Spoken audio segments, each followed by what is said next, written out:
Louvado de eternidade a eternidade seja o nome daquele que nos amou e de uma maneira tão extraordinária se entregou por cada um de nós.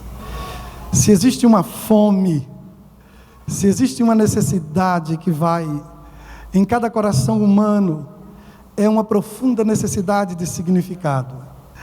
Eu quero, antes de qualquer coisa, receber com muito carinho a todos os amigos que foram convidados a estarem com nós outros. Estou em Paraguai há para estarem conosco nesta manhã de sábado. Eu quero que você, que está entrando em um ambiente adventista pela primeira vez, eu quero que você compreenda que neste ambiente existe uma atmosfera de esperança. E talvez seja exatamente isso o que sua vida de relacionamentos dentro da família, ou relacionamentos profissionais, ou qualquer que seja a natureza dos seus relacionamentos, talvez, quem sabe, seja exatamente isso que sua vida está necessitando. Talvez você tenha passado por aqui hoje, eu não sei, andando, você tomou o seu carro e começou a andar por esta cidade, e as primeiras portas abertas que você encontrou foram estas portas, e talvez exista alguém aqui que entrou por essas portas hoje, vindo do nada, vindo de uma noite vazia e de um amanhecer sem sentido, e você pensou que pudesse encontrar sentido aqui, e por isso entrou. Talvez eu esteja falando nessa manhã para alguém que vem da frente de uma tela de televisão, e lá teve um encontro com uma mensagem da Novo Tempo, e por algum motivo a Novo Tempo despertou a sua atenção, e você deu hoje, pela manhã, os primeiros passos em direção a uma comunidade adventista. Eu não sei por que você está aqui, mas eu sei, meu querido amigo, que está conosco nesta manhã, que você é muito bem-vindo, e eu sei de uma coisa básica: você não veio do nada, Jesus lhe trouxe aqui. Você pode não saber disso ainda. Eu vou dar alguns dias, talvez alguns meses, e você vai reconhecer o que eu estou lhe dizendo hoje. Jesus trouxe você aqui. Bem, eu quero me dirigir também ao pessoal da internet. Eu não sei se aqui vocês também estão conectados à internet. Eu quero que Deus abençoe a você que está atrás dessa tela, olhando através da telinha do seu celular, talvez através de uma tela de computador, quem sabe através de uma tela maior na sua casa. Quero que Deus abençoe a você, abençoe a sua vida. Eu espero muito que a palavra do Senhor venha para o seu lar nesta manhã. Deus te abençoe. Bem, essa semana foi o Dia Internacional, vivemos o Dia Internacional das Mulheres, né? Essa semana foi uma semana muito especial. Nós estamos vivendo um momento de uma necessidade muito grande de recuperação de significados. Nós não somos a primeira geração a viver prestes às portas do fim da civilização. A geração de Noé também experimentou o que é viver próximo da extinção da civilização. A geração de Ló viu o que era todo um estilo de vida ser destruído. E nós estamos muito perto disso. Faz parte da espécie humana precisar de significado para viver. E esta semana foi uma semana especial. Uma semana em que se comemorou o Dia Internacional da Mulher. A mulher é historicamente esse dom de Deus, essa dádiva do céu, é historicamente mal compreendida. Eu quero só pontuar uma coisa. Não vou falar dos gregos, que para Sócrates a mulher era um homem que nasceu com defeito. Para os rabinos judeus, a mulher era uma propriedade. No testamento de qualquer judeu estavam as suas posses, e a mulher estava listada entre suas propriedades. Mas eu vou falar de Brasil. Quando Cabral chegou aqui, a palavra que se usava em Guarani para mulher é a mesma que se usa lá no Paraguai, cunhati, cunha. cunhá, né? Cunhá, ati é reunião de mulheres, e cunhá é mulher. Mulher em espanhol, mulher em português, cunhá em guarani. Era a língua que se usava aqui no Brasil. Só que esta palavra cunhá, cum significa língua e nhã significa terrível, até sem querer dizer, diablo. Nunca, jamais, nada na sociedade, na história humana, nenhuma instituição, nada, foi mais atacado do que este, em espanhol, regalo, este dom, este presente, esta graça de Deus, a criação. A mulher não foi uma dádiva só para o homem, a mulher foi uma dádiva de Deus para a criação. Bem, e nós temos um grupo de mulheres que estão distribuindo um presentinho, um memorial para todas as mulheres. Eu vou fazer um pedido a você. Um pedido simples, que você recupere nas mulheres da sua vida. E eu tenho são 2 irmãs, uma mãe, tenho 2 filhas, uma esposa, e tenho uma infinidade de irmãs na fé e de amigas queridas. O que eu quero, como homem, é que qualquer uma das minhas irmãs, das minhas amigas, seja minha mãe ou minhas filhas, ou minha esposa, eu quero que no encontro comigo, o significado do ser mulher seja vivido a partir do que Deus imagina, do que Deus pensa, do que Deus idealiza que seja mulher. Está aí. Deus abençoe a todas. Eu quero convidar todos a abrirem a palavra de Deus, num texto contundente, um texto forte, Apocalipse capítulo 18, versos 1 em diante, um pouquinho de Paraguai. Bem, Paraguai é um país de 2 idiomas oficiais, o espanhol e o guarani. O Paraguai tem uma economia que depende 60% do Brasil, o Brasil em crise, Paraguai em crise. Não há como mudar muito isso, é mais ou menos por aí. Você quer procurar feijão, por exemplo, você vai no supermercado grande, tem um pouquinho só em uma prateleira. Eles não usam essa coisa de feijão, eles não usam. Usam muito carboidrato, muita massa, usam muita massa, e é uma cultura que come muita carne. Às vezes o prato é só carne e um pouquinho de pão e está. E é cultural. É um país muito amigável. Foi eleito pela 4ª vez seguida por esses organismos internacionais, que eu não sei qual é o mecanismo que eles usam para medir essas coisas, mas foi eleito pela 4ª vez o povo mais feliz do mundo. E eu pensava que fosse Suíça, Suécia, Dinamarca, né? Eu imaginava isso, mas não, o paraguaio é de fato um povo muito pacífico, é um povo muito bom de se lidar, é um povo muito família. Lá só tem a maioria das igrejas só tem um culto por semana. O domingo, de fato, eles tiram totalmente para a família. É uma nação extremamente católica, tem uma cultura religiosa muito séria, a rigor, como é o bom católico, ele é sério. Bem, eu e Sara amamos o serviço de Deus lá. O menor estado do Brasil tem 25 mil adventistas. O Paraguai todo tem 10 mil. Portanto, se recebermos lá 600 missionários, serão todos bem-vindos. Todos que queiram serão muito bem-vindos. Lá, quando é calor, é muito calor, mas quando é frio, é muito frio.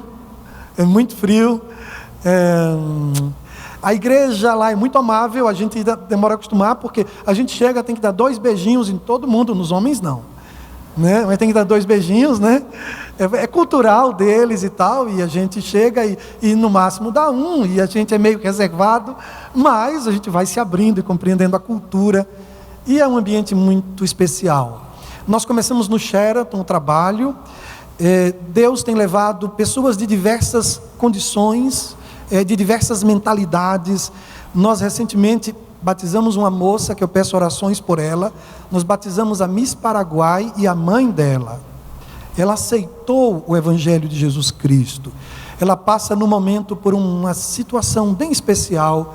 Eu quero pedir a todos que orem por essa moça, porque não é fácil ser a moça mais bonita do país e se render a uma mensagem que muda a sua mesa, a sua cama, o seu bolso, o seu guarda-roupa. É uma mensagem muito radical, a mensagem cristã desde a perspectiva adventista, muito radical. Recentemente, um jovem de Harvard, o presidente da única montadora de automóveis do Paraguai, também desceu as águas batismais. Foi um momento muito bonito. Ele tem uma fazenda e quis ser batizado lá, e fomos e batizamos ele lá. Foi um momento muito lindo. É um jovem muito inteligente e que também precisa das orações, porque a esposa não está conectando bem esse novo estilo de vida dele, essa nova entrega, essa de dividi-lo com Jesus, ela não está processando bem. Eu peço a vocês que orem por ela. Recentemente, 5 jovens de medicina desceram as águas, e foi uma experiência linda, porque é uma área onde as pessoas tendem a ser um pouquinho mais assim, convidadas à vaidade. Deixa eu encontrar as palavras certas, né? Convidadas à vaidade, e eles cederam ao poder do Espírito Santo. E como eles, várias pessoas, uma doutora em psicologia. Por que eu digo essas pessoas? Para que vocês saibam que o Evangelho alcança todos. Na casa do presidente de uma montadora, na casa de um doutor em psicologia, na casa de não importa. O Evangelho de Jesus Cristo é suficientemente poderoso e é suficientemente especial para que todas as almas, todos os corações possam dizer: tenho fome, e encontrar neste nome, Jesus, todo o pão que necessita. Palavra de Deus, Evangelho do Apocalipse. Por que o Apocalipse é um evangelho? Porque é uma carta de Jesus Cristo. Segue as coisas que Jesus vai fazer no fim. Os primeiros 4 evangelhos falam das coisas que ele fez enquanto ele esteve aqui. Mas o Apocalipse fala das coisas que ele fará quando o fim estiver próximo. 18, verso 1 em diante. Depois destas coisas, eu vi descer do céu outro anjo que tinha grande autoridade, e a terra se iluminou com a sua glória. Então exclamou com potente voz, dizendo: caiu, caiu a grande Babilônia, e se tornou a morada de demônios, covil de toda a espécie de espírito imundo e esconderijo de todo gênero de ave imunda e detestável. Pois todas as nações têm bebido do vinho do furor da sua prostituição. Com ela se prostituíram os reis da terra. Também os mercadores da terra se enriqueceram às custas de sua luxúria.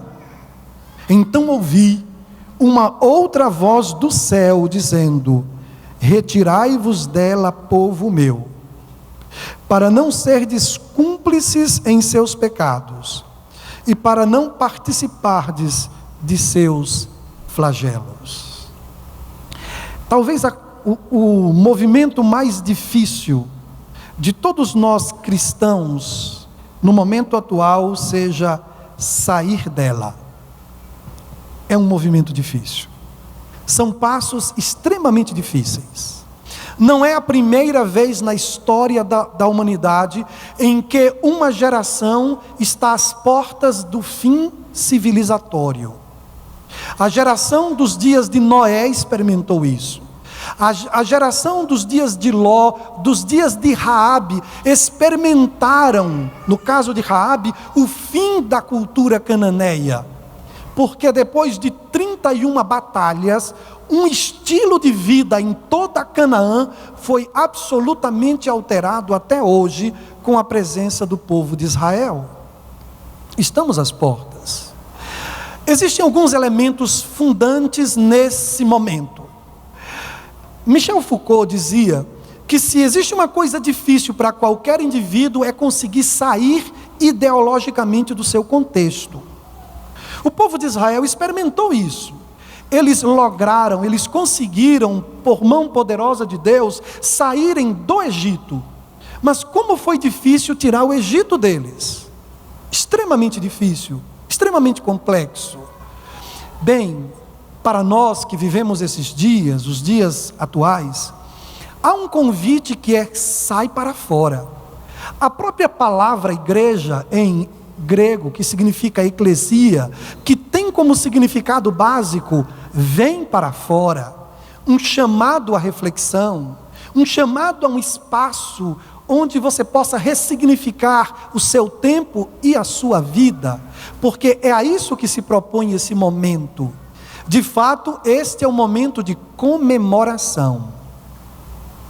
Em latim, mesma ou juntos, memória. Vamos lembrar juntos. O objetivo desse encontro é comemorar. O objetivo de uma igreja é sair para fora, pleonástico, e lembrar juntos as promessas, as palavras que o nosso mestre legou a todos nós e que nós outros não podemos nos esquecer. Porque se nós nos esquecermos, a imensa crise de superficialidade que tomou conta do momento atual vai ocupar espaço em nossa vida e vai nos encher da coisa mais pesada para qualquer alma. Porque se em física o que há de mais pesado é o vazio, em espiritualidade o que há de mais pesado, ou em física, o que há de mais leve é o vazio. Em espiritualidade, o que há de mais pesado é o vazio. É o contrário. Essa cultura é uma cultura de vazio. Mas está difícil sair dela, porque para preencher o vazio que a nossa cultura experimenta, estamos vivendo o constante desenvolvimento do mercado de diversão. E eu vou dizer a você, você não precisa do shopping, você não precisa do Hop Hari, você não precisa do Sea World, ou quem sabe do Beto Carreiro World. Você necessita de uma igreja. Coisa terrível, disse agora, né? Porque você necessita se reunir com gente para lhe relembrar o seu destino. Você precisa rever e mentalizar que o seu destino é glorioso. O que lhe espera é especial. O fim da nossa civilização está sendo marcado por um momento de angústia como nunca houve desde que existe gente sobre a terra. Angústia. Em Soren Kierkegaard, a angústia é resultado do vazio. O vazio. Essa angústia que toma conta da humanidade e que faz com que no Japão, tem uma palavrazinha em japonês muito interessante, que fala de 1 milhão de japoneses que estão padecendo de uma síndrome de isolamento. Gente que não quer ver gente, porque as nossas relações são relações de competição, e a nossa estrutura mental não está estruturada para que sejamos competidores entre nós outros. Eu jamais serei feliz nessa condição em que vivemos, sendo concorrente seu. Porque até o propósito de uma igreja, que é lembrar juntos, diz que eu necessito de você. A sua presença modela a minha postura, a sua presença modela a minha forma de pensar. Pense comigo, se eu estiver mirando, olhando, pelo buraco de uma fechadura aqui estou eu, o buraco de uma fechadura, eu estou olhando, eu fico absorvido, olhando o que está acontecendo do outro lado, estou aqui, até que alguém se aproxima de mim, e eu me dou conta que tem alguém vendo o que eu estou fazendo. Eu vou precisar de mais ou menos 1 ou 2 segundos, para que minha mente saia de lá, venha para cá, e eu me estruture, porque a presença dessa pessoa, ainda que seja uma estranha, ela altera a minha visão de mim, e a minha atitude sobre mim. Bem, com tudo isso, eu quero pontuar algumas barreiras psicológicas que impedem a gente de cumprir o chamado de Deus para sair desse contexto no qual nós estamos inseridos. A primeira coisa é que precisamos compreender a natureza da obra de Jesus. Jesus Cristo não veio transformar gente ruim em gente boa, gente mal educada em gente bem educada. Não. Jesus Cristo veio para transformar a gente morta em gente viva. A obra dele é uma obra de ressurreição da alma. Ressurreição daqueles que, como o filho pródigo, estava morto, disse o pai, e reviveu. E reviveu. Nosso encontro hoje é um encontro que busca resgatar o poder que todo cristão ele deveria ter em todo lugar por onde ele fosse. Tente entender o que eu quero dizer.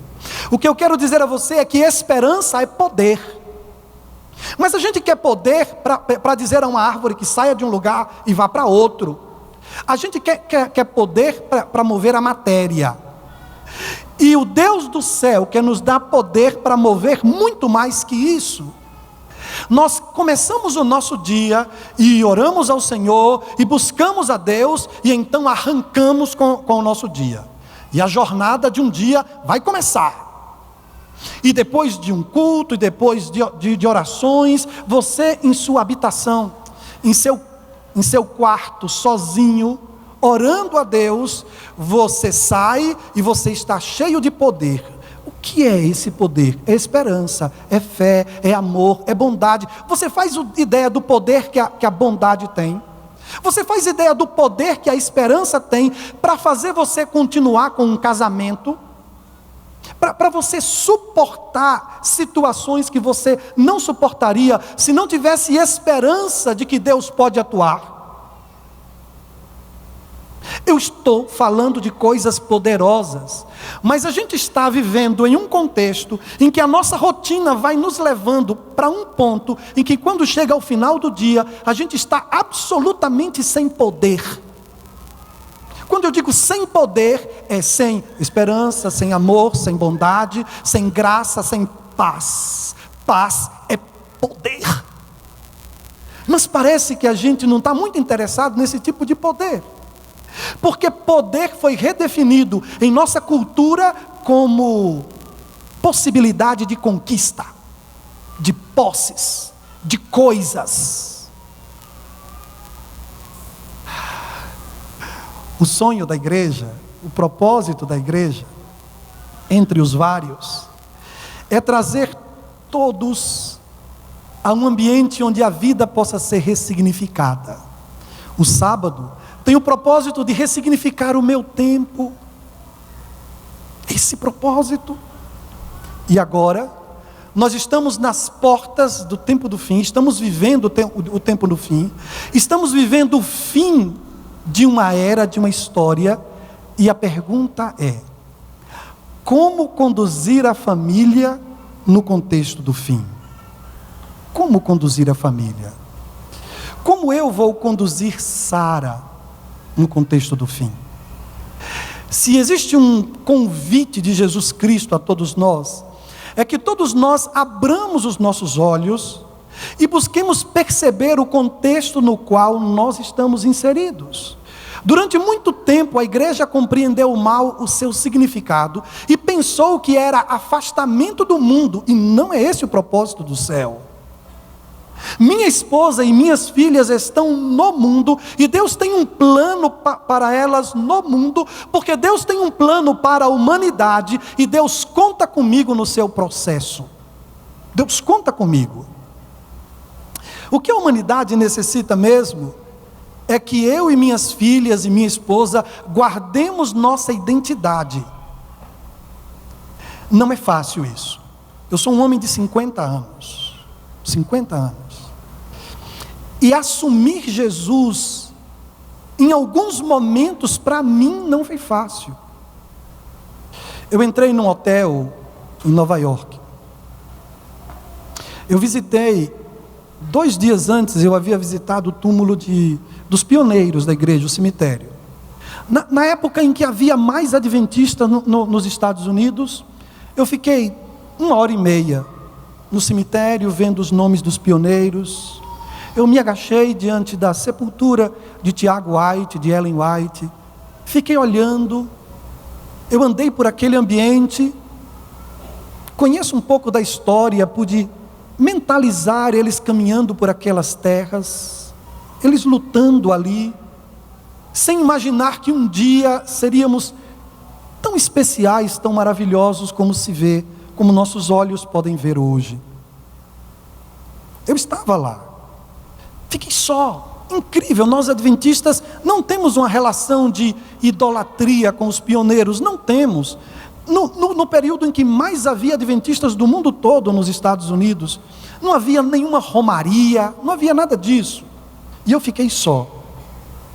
E eu andei, e olhei o túmulo de Tiago White, de John Loughborough, de todos aqueles. Depois eu tomei o carro e subi para Nova York. Entramos, cheguei em um hotel. Eu e Sara, era a nossa comemoração, nossos 25 anos de matrimônio. Eu peguei a indenização dela todinha e gastei. Toda, sem pena. Ela trabalhou uns 10 anos como professora. Eu disse: eu vou gastar sua fortuna hoje, mulher. E fizemos a aventura dos nossos 25 anos.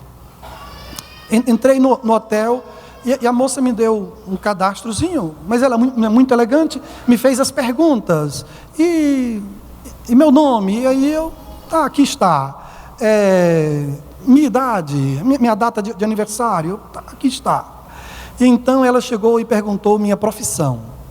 Eu estava encantado a gente entrou muito cedo em Nova York, aí vimos e andamos pela Quinta Avenida, pela Times Square, andamos e tomamos aquele ônibus tipo inglês, que não tem teto, de andar, mas sem teto. E a gente andou e a gente viu aquilo tudo. E eu estava muito satisfeito, minha princesa do meu lado, eu, poderoso da grana. Ninguém sabia a origem, mas não importa. Não importa a origem da grana, né? Eu estava lá e eu entrei no hotel. E quando a moça me perguntou: e a profissão? Aí eu calculei bem rapidamente: pastor está em baixa, deixa eu ver outra profissão aqui para mim.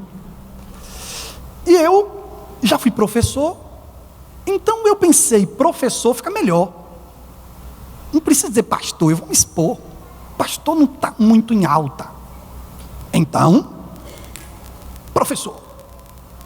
E ela, teacher, colocou lá. Pela primeira vez na minha vida, eu senti vergonha de ter vergonha de quem não teve vergonha de mim. foi a dor mais doída. Eu não sei quantos conhecem dor de covarde. Você já viu um covarde no espelho? Eu já vi.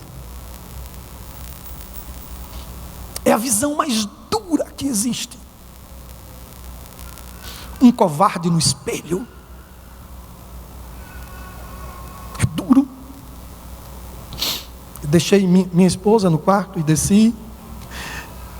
Você pode fazer uma correção? Sim, posso. A minha profissão. Eu não sou professor. Pode colocar, eu sou pastor adventista do 7º dia. E ela escreveu. Um dos dias mais duros da minha vida. 2 dias depois de eu ter visto a história de coragem dos pioneiros, de eu ter desfrutado da graça de Deus, de poder viver e ver a vida, e viajar com minhas, em espanhol a gente chama minha senhora, os espanhóis falam muito assim, os hispanos, de viajar com ela, Deus ter sido tão bom, e eu ter sido tão covarde. Então essa coisa de assumir a Jesus parece fácil, até que você seja colocado em uma situação em que você compreenda que tirar foto do lado de Jesus Cristo pode não ser tão bom para a sua imagem. É essa cultura, é a cultura da imagem, e tudo aquilo que comprometa a sua imagem você quer afastar de você. E eu pergunto a você, Jesus compromete a sua imagem? Você está disposto a assumir Jesus Cristo? Jesus Cristo te promove ou te deprecia? Minhas filhas têm estrutura mental e emocional para assumirem a Jesus Cristo? A maneira como eu as construí, a maneira como eu atuei na construção do caráter delas, fez delas mulheres de qualidade e de valor. Eu não vou conseguir conduzir minha família no tempo do fim, localizar, situar a minha família em Cristo, e ter em Jesus Cristo aquele que é aquela pessoa que você corre atrás dele. Eu posso tirar uma foto com o Senhor, eu quero sacar uma selfie com você, uma selfie, em espanhol é feminino, eu quero fazer um selfie com o Senhor. Tem alguém aqui que está correndo atrás de Jesus para tirar foto com ele, igual a gente vai para tirar foto com a estátua de cera do Morgan Freeman, lá no Museu de Cera em Nova York, tem um museu de cera, aí todo mundo quer ficar perto do Morgan Freeman, ainda que não seja ele, é só uma estátua, mas do Cristo vivo, tem muitos que não querem aproximação. Uma religião de bancos de igreja, não sei, meu Deus, se nós somos uma geração preparada para o encontro com o Senhor. Eu não sei que tipo de felicidade pode ter uma vida que vive em duplicidade. Não sei que tipo de felicidade pode ter. Estamos nas portas, estamos para entrar. O mundo como se conhece não existirá mais. Será o final de toda a história. E Deus está pedindo a um povo que se prepare para encontrar-se com Ele. E eu sei que é muito difícil sair de Babilônia. Muito difícil recuperar os significados. Observe uma coisa. Durante a ditadura militar, muita gente era torturada. E essa gente tinha pânico de uma coisa interessante. Pânico todas as vezes que se trocava o torturador. Interessante isso. As pessoas que eram torturadas, elas tinham pânico todas as vezes que se trocava o torturador. Por quê?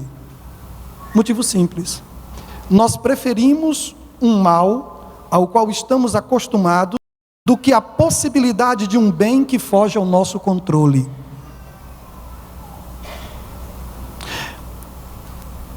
Quando o povo de Deus teve que sair de Babilônia, muitos não quiseram,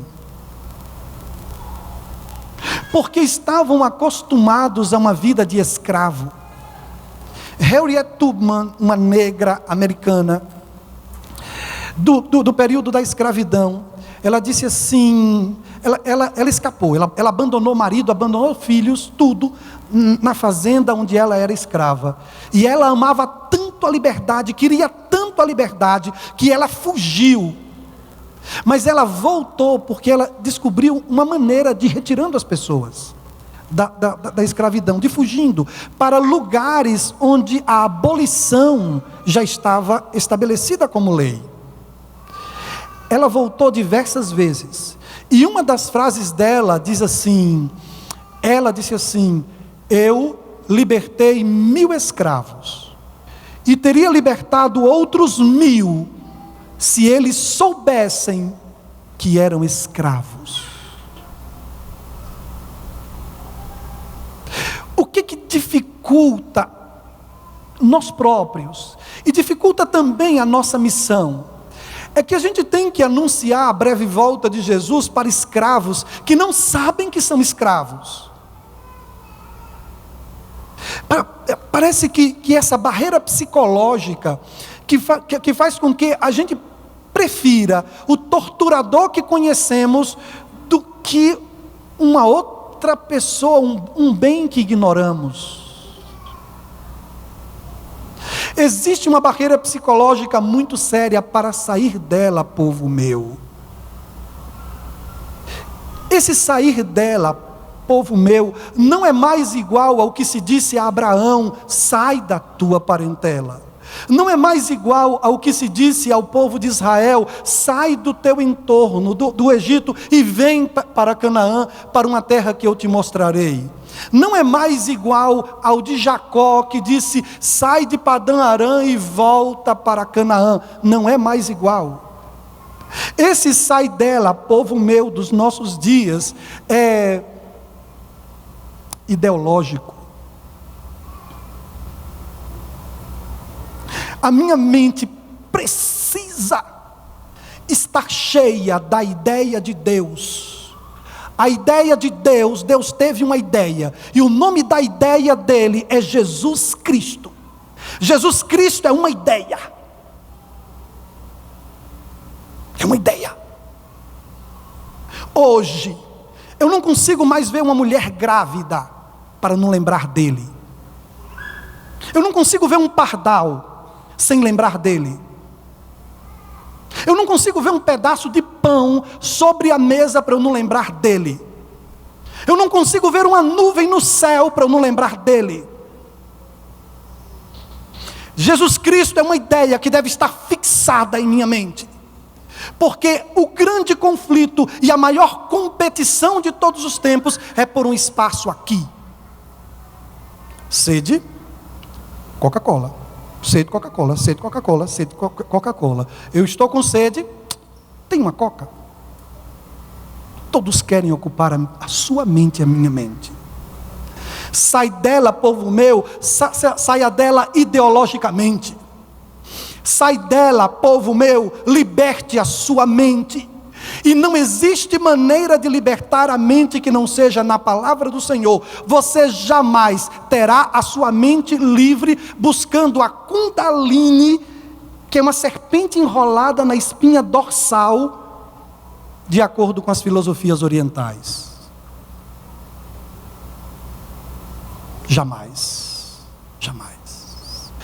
Desesperadamente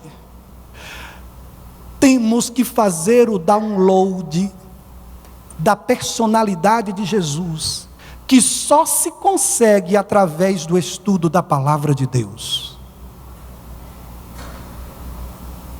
Você precisa angustiadamente tomar o capítulo 5, 6 e o 7 do Evangelho de Mateus e restaurar toda a sua perspectiva de ética.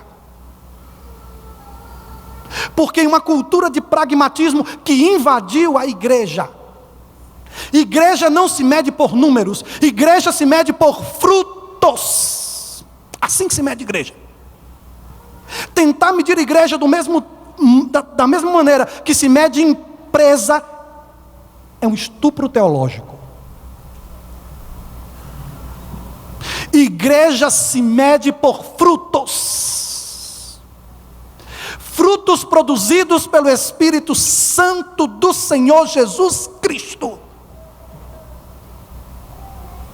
Eu preciso me ajoelhar. E quando eu me ajoelhar em oração, eu preciso ter convicção de que eu tive um encontro com o Senhor. O Senhor necessita ser real na minha vida. Uma cultura nihilista, uma cultura de pragmatismo, uma cultura que nos convida a vivermos de imagem. Eu tenho que aparentar, ainda que não seja. O diabo sempre tentou destruir a igreja por 3 mecanismos. 3, e a sua família também. Ou por perseguição, ou por distração, ou por infiltração. Por perseguição, e a perseguição começou ali com Estevão. Ou por distração, não, vamos abandonar a pregação do Evangelho, e vamos cuidar das viúvas gregas, uma linda causa, mas é distração, ou então, bem, eu estou trazendo a minha oferta, e aqui está, uma oferta hipócrita, porque não era o que havia combinado com Deus, os homens não sabiam, mas Deus sabia. E numa sociedade, numa comunidade como essa aqui, onde santidade dá status, todos nós somos tentados a parecer santos sem ser. Assim como eu fui tentado a não assumir a minha identidade de pastor.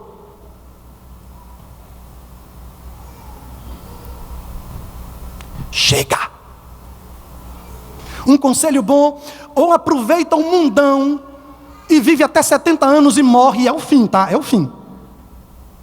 Ou então, meu amigo, sai dela, povo meu, se abraça com a cruz de Cristo e diz: eu vou com ela até o fim. Nunca se necessitou tanto de gente com cara de leão. Nunca se necessitou tanto de crente de caráter. Mas crente de caráter não é possível sem Bíblia. Porque a mente precisa ser formatada. E a nossa correria faz com que a gente tenha uma relação superficial com a palavra de Deus. E como isso é destrutivo, entendam uma coisa básica. A meditação, que Ellen White tanto orienta e que nós fazemos tão pouco caso. Porque não fique pensando que a leitura desse livrinho todo dia de manhã é meditação, porque não é isso. Leitura e meditação são coisas diferentes. Eu posso tomar a meditação, que todos os anos a organização providencia, mas se eu fizer apenas uma leitura, não é meditação. Porque meditação está para a minha alma, assim como a digestão está para o meu corpo. Se eu colocar comida para dentro e vomitar, aquela comida não alimenta o meu corpo. Eu preciso tomar a Bíblia e ela precisa fazer parte de minha constituição íntima. Assim como os nutrientes de um alimento, eles passam a fazer parte do meu tecido capilar, do meu tecido ósseo, do meu tecido epitelial, de todos os meus tecidos. A palavra de Deus precisa entrar em minha vida e fazer parte da minha vida financeira. A palavra de Deus precisa entrar no meu ser e fazer parte dos meus relacionamentos. A pergunta é simples: será que alguém que está esperando Jesus voltar compra da mesma maneira que quem não está esperando? Se relaciona da mesma maneira que quem não espera ele voltar? Faz diferença esperar Jesus voltar? O que eu estou tentando nessa manhã é oferecer um conjunto de elementos que sirvam de checklist para você, para que você veja se o chamado de Deus sai dessa mentalidade, povo meu, se cumpriu na sua vida, ou se eu e você ainda fazemos parte desta imensa massa, que não sabe o que é sequer se reunir uma vez na semana, para lembrar juntos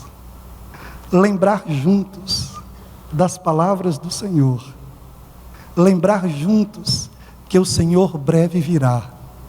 Estamos aqui para lembrar juntos. Eu preciso de você. Você corrige a minha postura. Olhando a você, muita coisa na minha mente se ordena. Precisamos desta estrutura chamada igreja. Você não pode pensar que estará bem. Não, agora eu posso assistir a Novo Tempo na minha casa. Com todas as fragilidades que gente como eu tenha, você precisa de mim, porque nós temos a mesma batalha, mas também temos a mesma esperança. Estamos juntos, na mesma ideia, a ideia de Deus, que tem por nome Jesus Cristo. Encha a tua mente com essa ideia. Permita ao Senhor que essa ideia guie todos os teus pensamentos e tudo que você faça. E é essa ideia que vai libertar você da cultura do presente século, nihilista, vazia, trash, pragmática. O nome da ideia: Jesus. Jesus na sua casa. É a única opção que você tem, a única, para guiar a sua família no contexto do fim. Deus te abençoe em nome de Jesus.